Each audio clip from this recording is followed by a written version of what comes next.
Hello, and welcome to this demo of end-to-end provisioning of MicroShift on RHEL for Edge. MicroShift is brought to you by the Edge Computing team in Red Hat's Office of the CTO. Please visit the link below for a description of how to reproduce this demo yourself. Before going into the demo, let me quickly refresh what MicroShift is and how it relates to OpenShift.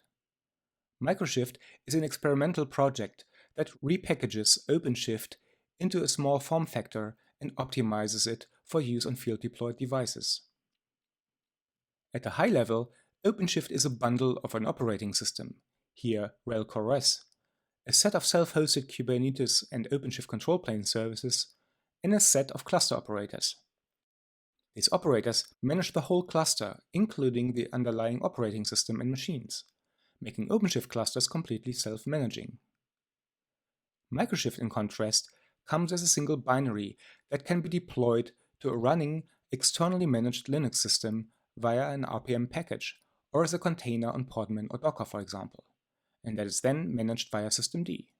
It then, for example, adds features to make disconnected deployments a first-class citizen. After starting the MicroShift process, you can deploy the same Kubernetes applications on it as on OpenShift and manage them consistently, for example, using Open Cluster Management.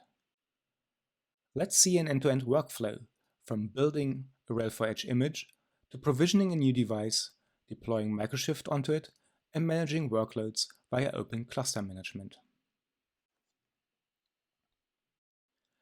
We start from a blueprint for a RHEL for Edge system that adds a few MicroShift dependencies like cryo and contract. These dependencies could be added into the MicroShift container instead of adding them on the host, but the latter has advantages like being able to update MicroShift without impacting workloads.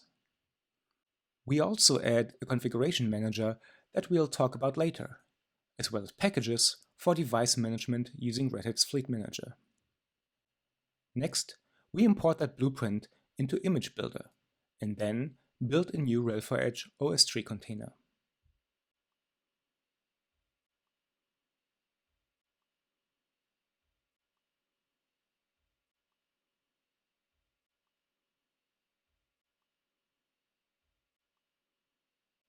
We'll fast forward here a bit while the image is building. Once the build completes, you can download the container and create an installer ISO using it. For this demo, I will create a virtual machine on libvirt that gets installed via this ISO.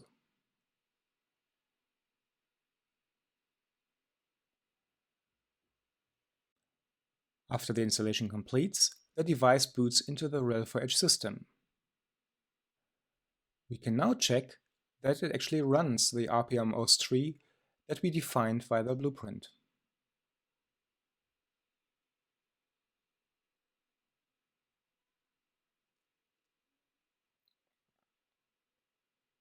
Next, we will onboard this device into its device management system.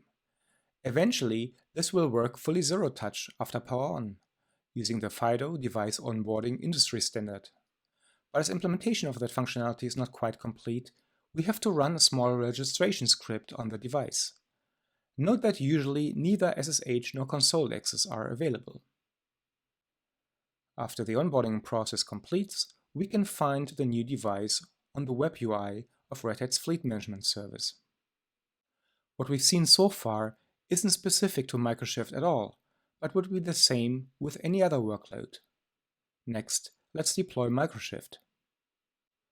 Unfortunately, the Fleet Manager does not yet provide configuration or workload management. For the purpose of this demo, I will therefore use another experimental project by my team called Transmission Agent. Transmission allows to stage complex configuration sets from a configuration service using the Ignition protocol or from GitHub using the Git protocol. It then rotates these configuration sets transactionally into the live system or rolls back those changes too. You'll notice I had added the Transmission Agent service to the blueprint earlier. A nice feature of Transmission is I can now demo a GitOps methodology for deploying MicroShift. In this repo on GitHub, I'm storing the configuration I want deployed on all my devices, for example, the MicroShift binary version I want deployed, but also the Kubernetes manifests to deploy the clusterlet agent necessary to manage via OCM. To start, I will clone this repo to my notebook.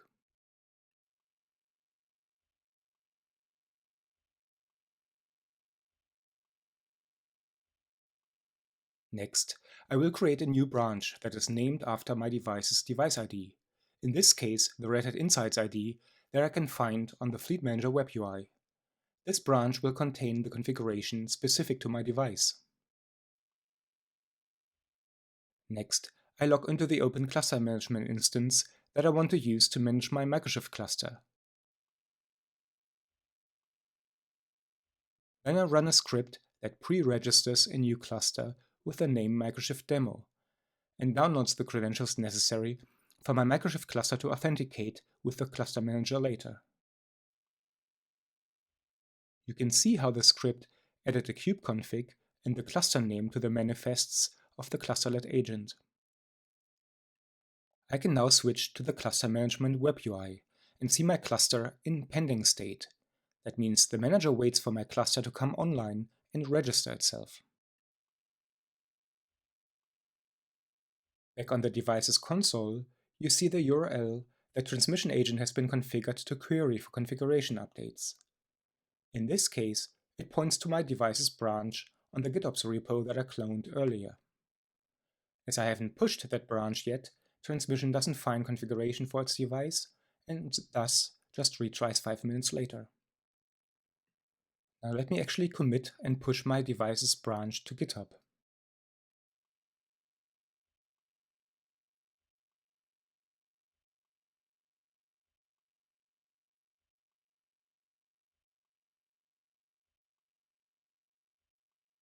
From now on, whenever transmission agent runs, it should find the branch for its device and pull and apply any configuration changes to the local system.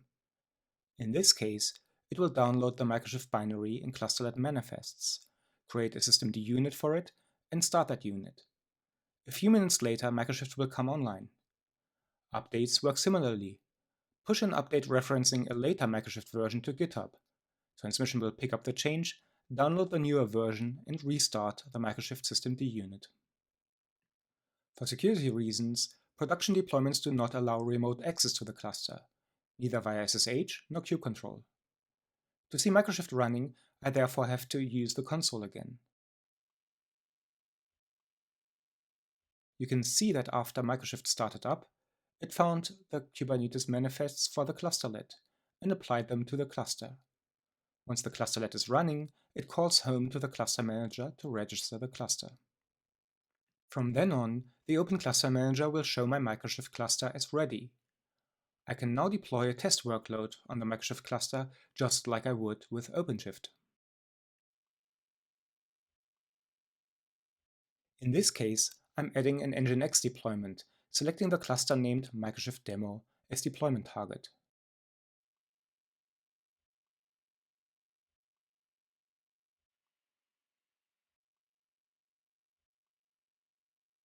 Open Cluster Manager will create the corresponding subscription and placement rule.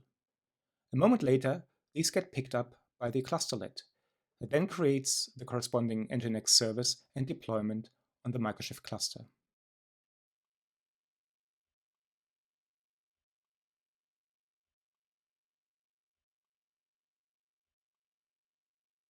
This concludes the MicroShift end-to-end provisioning demo. Thank you very much for watching.